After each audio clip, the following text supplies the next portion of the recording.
Dans cette vidéo, on va voir les claims que peut contenir un jeton GWT. Plus exactement, on va exploiter la version 2.0 des jetons d'Azure AD. Je note qu'il y a des claims qui sont communs entre les deux versions. Mais il y a aussi des claims qui sont propres à chaque version. Je vous invite à voir ceci en plus de détails sur le lien dans la description de cette vidéo. On va se baser sur un exemple de jeton d'accès qu'on peut trouver sur la documentation d'Azure, sur le même lien. Pour décoder son contenu, on se rend sur le site gwt.ms. Maintenant qu'on peut voir les claims contenus dans le jeton, on va mettre en lumière les claims qui sont primordiaux et qu'on va retrouver dans la plupart des scénarios. Le claim Audience contient l'ID de l'application qu'on veut accéder. Autrement dit, c'est l'ID de l'application pour laquelle le jeton a été généré. Ce jeton ne doit être accepté que par cette application. Le claim Issuer identifie le service qui a généré le jeton. Il suit le patron suivant: login.microsoft.online.com/tenantid/v2.0. Le claim Issued at contient la date de génération du jeton.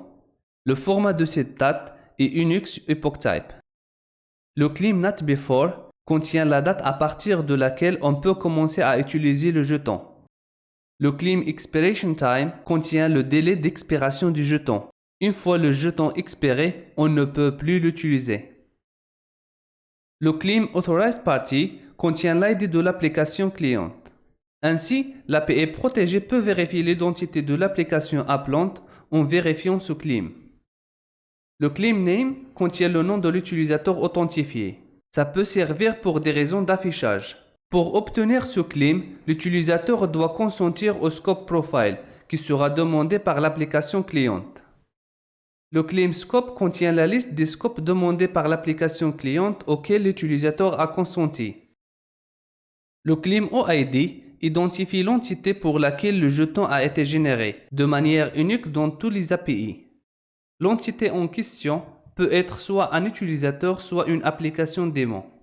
Contrairement au claim SAP qui identifie l'entité dans le contexte de l'API protégée. Supposons qu'on a deux API et un client qui accède à ces deux API au nom de l'utilisateur. Chacune des API va recevoir un claim SAP différent qui représente l'utilisateur dans son contexte.